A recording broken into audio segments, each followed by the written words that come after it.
Hi there, I am Lynn Muth. I am an avid, sometimes called rabid gardener. I've been gardening all my life, and I'm passionate about helping other people become avid or rabid gardeners. If you have a black thumb, we'll help you turn that at least into a brown one. Hi, I'm Ramona Howard, and like Lynn, I'm also an avid gardener, but unlike Lynn, I totally suck at it. So even though I'm a master gardener, I consider myself a newbie. Lynn and I decided to finally get together and create a show for people who are just getting started. For those that don't know me in the community, they probably know our garden. Our garden is the Big Blue Victorian on Mill Street that several years back we turned the whole front yard into a garden, and past a year or so we built the white greenhouse out there. So that's my daughters and myself. So we want to welcome you to Homegrown, where we hope to help educate our community on how to take their lawns and turn them into grocery stores. So let's get started. Lynn and I have known each other for a long time virtually, and it was only until we couldn't meet in person that we met each other. Yeah, how funny is that? Is that strange? It is so funny. It's like, yeah. Wow, all those years that we could have met each other and never did it. No. Okay, so Lynn, what's today's topic? Today's topic, I've had a lot of questions being asked of me regarding seed starting. So many people start it, they have a failure, they don't try again because they feel like they're a failure, and I think they just need to stick with it. And there's some key things that you need to remember on seed starting. Ramona and I were talking earlier, and I said, people need to read the back of the package. And we got a big chuckle out of that because sometimes the back of that package is very much talking over people's heads. And one thing that people need to keep in mind with seed starting is the soil temperature of the seeds that you're starting. And if you're starting warm season vegetables, you need to keep that temperature up. If you're starting cool season vegetables, then you don't need to worry about it so much. But right now, about 6 to 8 weeks before these things go into the ground, and I look at planting at my elevation about the end of May, first week in June. And now is a good time to start all those tomatoes, peppers, just so many things that you can start right now. Greens, yeah. Yeah, that's like I said, is even somebody who's gone through the training, well, first of all, the print's about that big, so you can't read it. But right. We've gone through the training, it's still incredibly confusing. I mean, unless it's like anything else in life, unless you do it all the time, you forget. And you're like, oh, what did that mean? You have to think about it. And we're a society today that we don't like to think too much. We just like to know. Yeah. And there's different size seeds, and different size seeds need to be planted at a different depth. Some seeds need light to germinate, and germination is that period that's when the little embryonic root sticks its little self out of that cell casing, that little seed casing. That's the germination period. Some things will germinate in 2 or 3 days. Some things won't germinate for 2 weeks. So people are like, oh my gosh, this is not working, and they give up. I can say one thing: if you're a beginning gardener, don't give up. Just keep on trying. And there's just so much reward in starting your own seeds and watching those little roots push through the soil. Yeah, it's like giving birth. It is indeed, but you don't have to send it to college. You get to eat it. Yeah.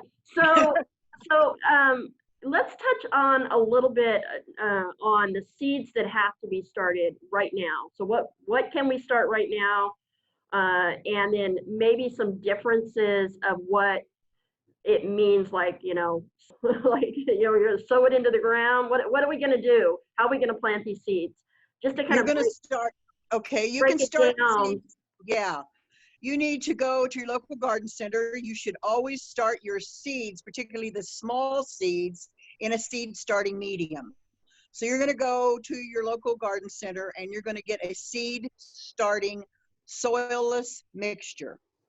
You do not ever want to use the dirt from your garden to start seeds, because up here, this lovely clay soil we have, those baby seeds could never, ever, ever try to get started in that. Plus, the garden soils that we have can carry pathogens from one year to another. There can be certain diseases in there that would harm the seeds from germinating. So you need to get a soil starting mixture. You need to get some sort of container that you're going to put this soil starting mixture in. You can go all fancy with the tray on the bottom and the little cell packs and the little domed thing on the top. That's optimum. But you can start in yogurt containers. You can start in cottage cheese containers.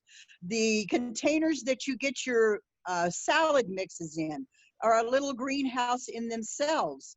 And if you don't overwater, you don't even need to put holes in those. You can just put the seed starting mixture in there and you've got your little domed lid over it. The little domed lid is real important because it keeps the soil moisture consistent and you don't want to make it over wet. One thing I can give as a little hint, when you do have this soil mixture, this seed starting soilless mixture, is to moisten it before you put it in the cell packs. Because if you don't, and then you put the water on top of it, because that's so much peat moss, it just goes around the edge and doesn't get into the center of that little cell pack that you're using. So those are my kind of little hints. And then you need to really read on that package and say, is it buried, is a seed to be covered an inch? Is it to be covered in a 1/4 inch? Or is the seed to be laid up on the top? Those are really important things. Right. I mean, we've used egg cartons. You almost use anything you can find because most of the time they live in that container. It's just temporary. It's just a temporary Right. for them. Unless sometimes I've planted tomatoes in a bigger pot because I'm lazy and I know that that's where they're going to stay. So I'll start my seeds there and leave them there. But the problem with that is if I'm starting them indoors in my house, then I have these big pots of dirt everywhere. Well, heat is important for warm season vegetables. Heat mats are awesome. They run around $25 and they keep the soil temperature consistently about 65 degrees. And those are really, really nice. A lot of my friends have the light system. When you go on to Ellen, she's sitting in front of hers and it's very sophisticated. But then Ellen grows a lot of things for the Master Gardener's plant sale. So she's one of our tomato geniuses. But I think warmth is probably the most important thing you can have until those seeds pop out. And once they pop out, then they're going to need more sunlight. But warmth, I think, is the key to warm season vegetable seed starting. Yeah, exactly. And unless you want to keep your entire house, like if you're going to start them inside in your home, unless you want to heat your entire home constantly, right. The heat mats, I found that works best. Even if you just don't even have that fancy light or anything, you can just put them near a window. Right. It worked well for us. But if you're looking to start a lot of seeds, you got trays everywhere, so it can get messy really quickly. It can get messy. And we'll do another episode on how you can do it outside, and everything from a temporary greenhouse to more advanced and whatnot. But for the beginner to start, it's just kind of understanding what the seed packet is telling us, how we start that seeds, because I do know there's some seeds that you never want to start in a container and then transfer it. Some of the seeds you want to sow directly into the ground. Right. Root vegetables should not be transplanted because it really disturbs the root. And if you think about it, that's all they are anyway, is the root. So those go directly into the ground. Right now is a good time to put some radish seeds in the ground. They love this cool weather we're having. Perfect. How long do we have before we can stop putting radish seeds in the ground? Well, when I took my Master Gardener training, and I'm sure you'll remember this also, they said the answer to most questions you're going to get is it It depends. depends. It depends. It depends on the weather. If this weather stays cool like this, I usually do my second batch of cool season vegetables right about now. In fact, if it would stop being so drippy, I would be out there and plant them all right now. I've got chard that needs to go out for my second batch. I've got more radishes that need to be planted. I've got a big bunch of beets I'm going to put in the ground. Those are all root vegetables, and they'll be put into the ground. I'm planting potatoes right now. I happened to clean out a bin and found some that were growing, and I'm like, well, hello. So I just stuck them in the ground. Potatoes are easy. Potatoes you can have problems with if you plant them too early and we get too wet and then it just rots them. But I'm going to start another. Potatoes are easy unless your name's Ramona Howard. Oh, well, we'll work on that. We'll work on that. I think we tried. I think we tried. I think we tried potatoes 3 years in a row before we got any potatoes. It's like, what are we doing wrong? Oh dear. You know, the beauty about gardening is it's so frustrating, but it's so rewarding at the same time. Isn't it? It's like you just gotta, okay, whatever happens, happens. I consider myself the mad scientist sometimes, and I'm like, well, that didn't work, so let's go back and rethink that. But, you know, after a while, you kind of get the hang of some things, and you'll grow those more than others. And, I mean, celery has been something I have never been able to grow. And I have friends who have great time with celery. So, you know, I don't know. It just depends. Isn't that crazy? Yeah. One year I planted bell peppers, and I didn't like where I planted them, so I moved them. And I thought for sure I'd killed these bell peppers. I mean, they looked so bad. And I just left them alone because I thought they were going to die. And they produced the best bell peppers I've ever been able to do. So, isn't that funny? Yeah. Gardening, like I say, gardening is so frustrating, but I think that's why I like it, because it makes you think. You have to think about, like, why did that not work? What happened that really caused that not to work out? Well, and along that same line is journaling is really, really important. Write down when you planted your seeds. I will write down when I planted them, and I'll write down the expected germination time so that I'm not out. And I'm fortunate, I have a small greenhouse. If I'm out, if I don't do that, then I'm like, oh my gosh, I planted these seeds over a week ago. Why aren't they up? These other seeds are all up. And then I'll look back on my list and it will say, oh, 2-week germination period. Okay, stop beating yourself up and, you know, read it, write it down. I will sometimes fertilize and not write it down. And then I'm out there a week later like, oh my gosh, when did I fertilize and what did I fertilize with? So yeah, we think, oh, we're going to remember, and then we don't remember. So before we get too far off into the weeds, yes, we're going to introduce our guests and have them tell us a little bit about who they are and how experienced they are. So let's start with Carol. You gotta hi, Carol. You gotta unmute yourself. Hi. So I've been dabbling in gardening for a long time. This may be the only year that I actually have time to get to the garden before Gee, June. Carol, why? Because I'm teaching from home. And I have a ton of issues. When I think the question was, what kind of questions do you have? And I'm like, I don't know where to start. You know? And so it sounds like I should keep with the topics that you've covered instead of going off because gardening is like so many different topics. But one of the issues, as you're talking, I'm like, that sounds all fine and good, but I've got gophers. And so that kind of stops me from the beginning. And so one of the things I put down is, can you plant potatoes in containers? Yes. Yeah, absolutely. Because that's the one solution I know, is to put it in a container instead of putting it in the ground.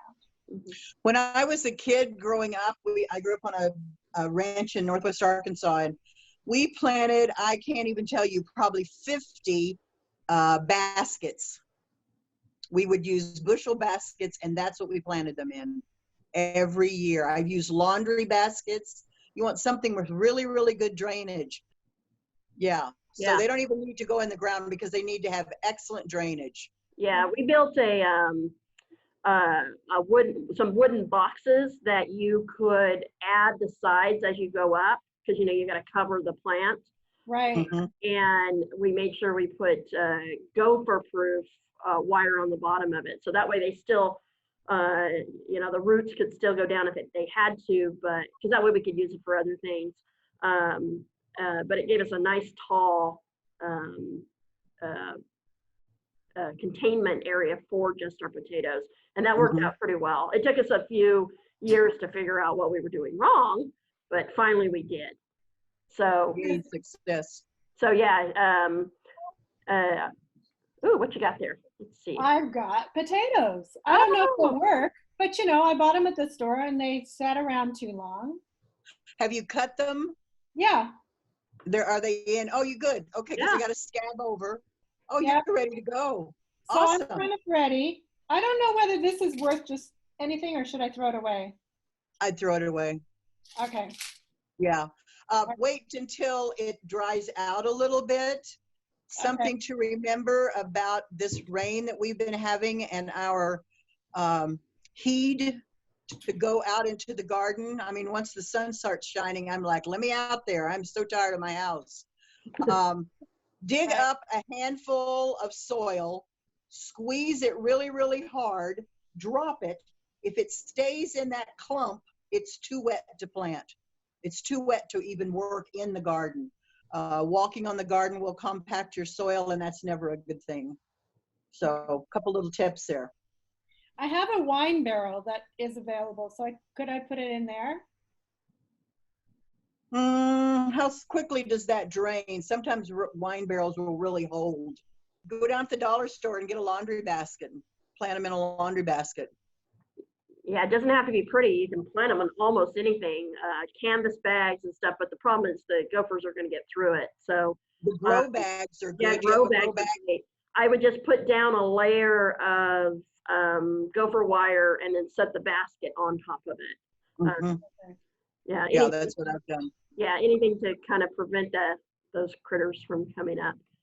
We do a all raised bed garden for two reasons, mostly because of the soil, but I didn't want to have to mess with gophers. You know, you put all that time and effort into it, and then and we've not had a gopher problem because we put gopher wire into everything.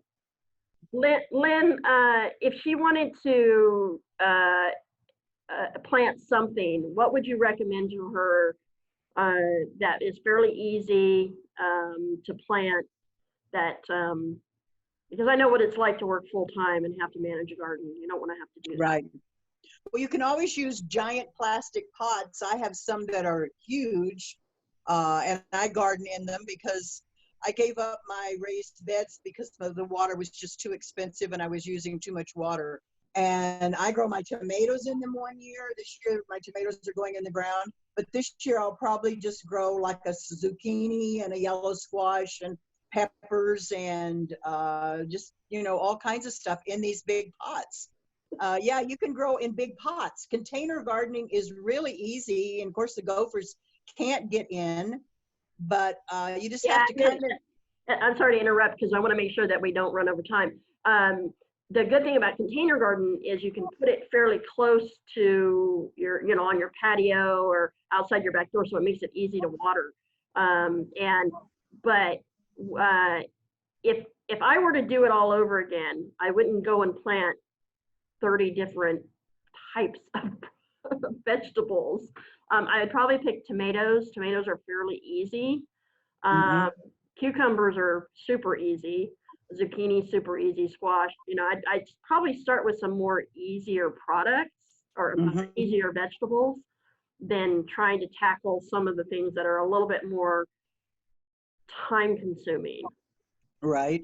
especially working. So that's why I was asking, were there any recommendations that you could make to her to at least so she can grow something? Because that's the point, is teaching people to grow something, even if it's only one. Right.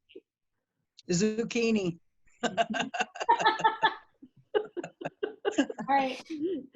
Right. Yeah, Zucchini. you'll have zucchini coming out your ears. Your neighbors after a while are going to say, please, no more zucchini. Your neighbors hate you. I used to work in a garden center, and this guy came in one day and he wanted 2 6-packs of zucchini plants. And I said, oh my goodness, you must have a huge family. Nope, just my wife and I. I said, your neighbors are going to hate you. But he went off with 2 dozen. So Lynn, we have Ellen with us, who is a master gardener, who's probably going to be able to teach us some stuff, or at least me, because I suck at this, remember? And so Ellen, can you jump in and tell us a little bit about you and maybe some stuff that you grow and maybe some advice for other people before you have your question for Lynn? Hi, well, I'm Ellen, and I've been gardening since, I've been about 17 years old. So I don't know, I'm not going to give away my age, but it's been a long time. I have lived in a house for about 35 years that gardening is challenging. I live under big trees. In the height of the summer, I get a dappled 6 hours of sunlight.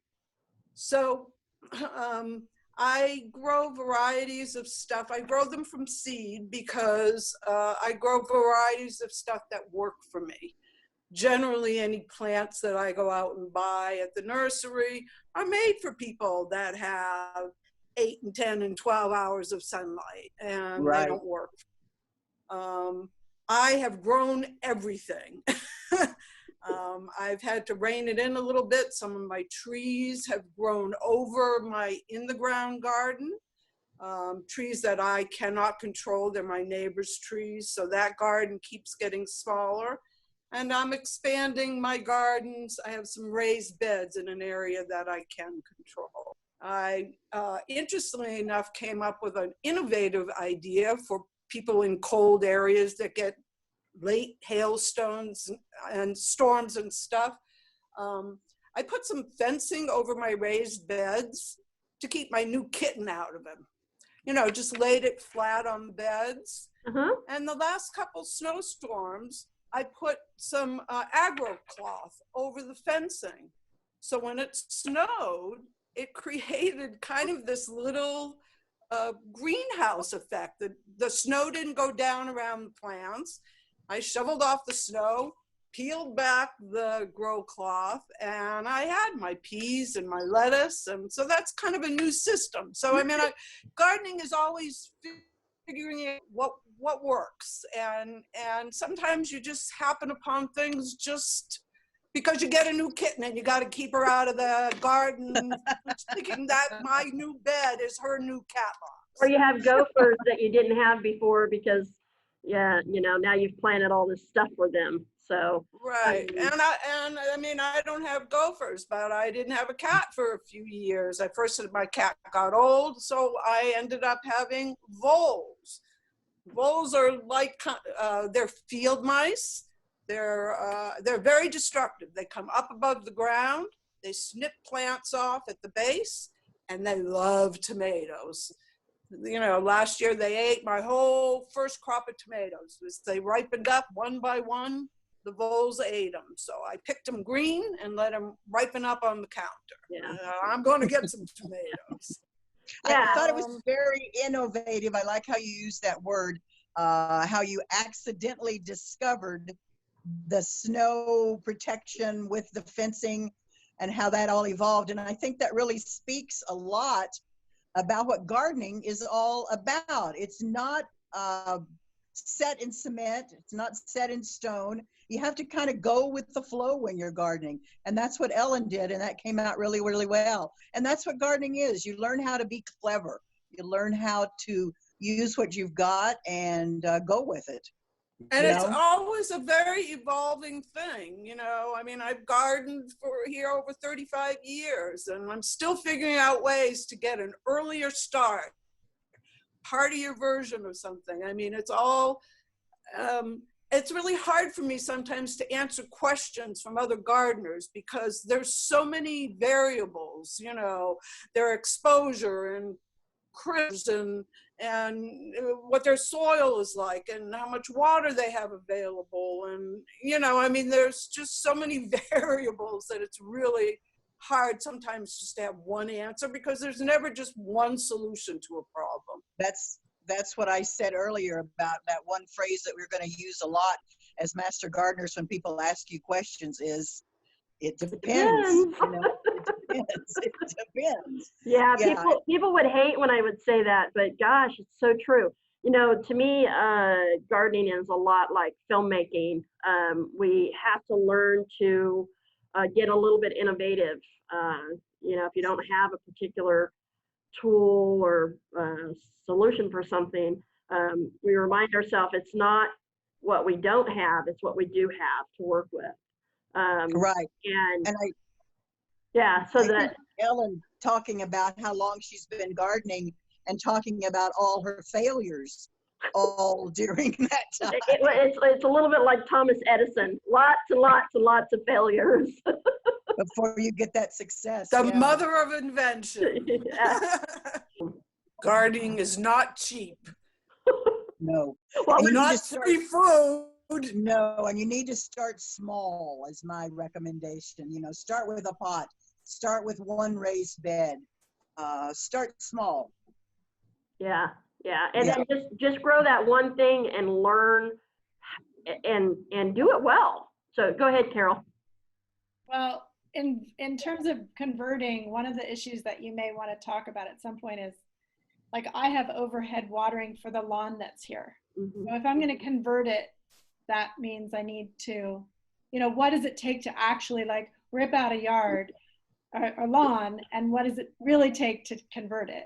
I will be more than happy to share you our photos. And No, I can We join in on documented this. everything, and Sounds very daunting. yeah, it was a wonderful project. And like I said, I wouldn't recommend it unless you had a lot of time and some money, a little bit of experience. But it's, if you just take it step by step and break it down, it's pretty easy. Mhm. But the nice thing is you don't have to rip out your existing system to start. There's other ways you can create some automated watering systems that are really easy if you don't have the time. That was my problem, is we didn't have the time to water. So when we watered, we like really loved our plants a lot. Could have grown rice. Yeah, Carol, I can tell you about Growing. And we'll start getting into that, but for now, I mean, just pick some pots up and Yeah. plant just one or two things. The joy, I tell you what, the joy when you plant something and you actually produce food is just crazy. Isn't Oh, it? I grew this, and we take pictures of it, and we share it on Facebook. I know, whenever I bring stuff out into the house, even stuff from my freezer that's from the garden, I tell Jeff, my partner, I go, you know, these are from the tomatoes I grew last year, or this was the pesto that from the garden last year. I mean, I'm still going, yay! Yeah, you know, exactly. I love it. It gives me so much joy to have that food and eat it and prepare it and grow. I mean, you know, I love the full circle aspect of it. Absolutely, and nothing compares to it. The taste of that food coming out of your garden over something that you buy in the store, no, it doesn't even come close. Nothing. I will Yeah. share something that Lynn probably knows, because I shared last year. I got my parent teacher club to buy me a tower garden. And before all this craziness happened, my students planted in the little, like, what are they, wool? Mhm. Yeah, like the little wells in them. Yeah. Yeah. I got all the kids to plant. And then we went home and I thought, well, I at least need to bring them home. but I don't feel like they're mine. I feel like they're my students. But now I'm not going to get to see my students again. Oh, So I've got all these, they're all leafy green kind of things, because in a tower garden that's planted indoors, you don't have the pollinators. So I didn't do anything like tomatoes. And so they're still little, but I've got to do something with them because they do have the warming mat underneath, and they do have some light over the top. Uh-oh, yeah. My You're all right there. my cat just figured out how to put the curtain down.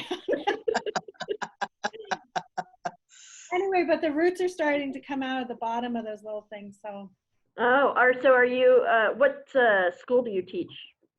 I teach at Auburn Elementary in Auburn. Nice. So are you able to share that process with your kids? I can, but I don't want to. I'm not sure that I want to put it back in a tower garden. I'm thinking of putting it into this in soil. You know. Yeah. Get some pots. Yeah. Yeah. Yeah. Get some pots. Yeah, and just, you know, you can even put the pots on your patio and make it real easy for you, as long as it's just a matter of how much sun your pots are going to get. Yeah. And most things need 6 to 10 hours a day of sun. So yeah. Yeah. And the good way the nice thing about pots, as long as it's not something big like potatoes, is you can cheat, and if you don't have enough sun, you can move your pots around. That becomes very daunting, but if you put them like on a cart, it's very easy to roll. You know, we have a section of the yard that we do that with, because it doesn't get enough sun, but it's a lot of space. So we put a cart out there and we kind of wheel it back and forth. And yeah, pots are definitely the way to go. And I would recommend try reaching out to all your friends for free pots instead of going out and buying them. Everyone's usually got pots. Yeah. So. True. Yeah. All right, so we're going to close today's show with Lynn. And Lynn, you're going to give us, here, hold on, let me go to speaker view.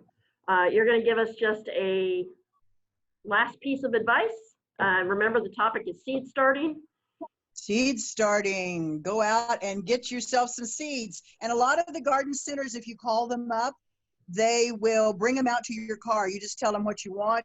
But to me, while we're all glued to our computers, go online and check out some of the garden centers. I mean, the seed starting people are still open. I think Renee's is still open. I think Johnny's is still open. Just go look around. You can text me or message me on Facebook. I'll give you some of my favorite seed companies. I also have a page on Facebook called Landscapes, and you can contact me through that. And maybe next time I will have a couple seed packets, and I will read those seed packets and kind of try to give you a little education on what the heck they're talking about.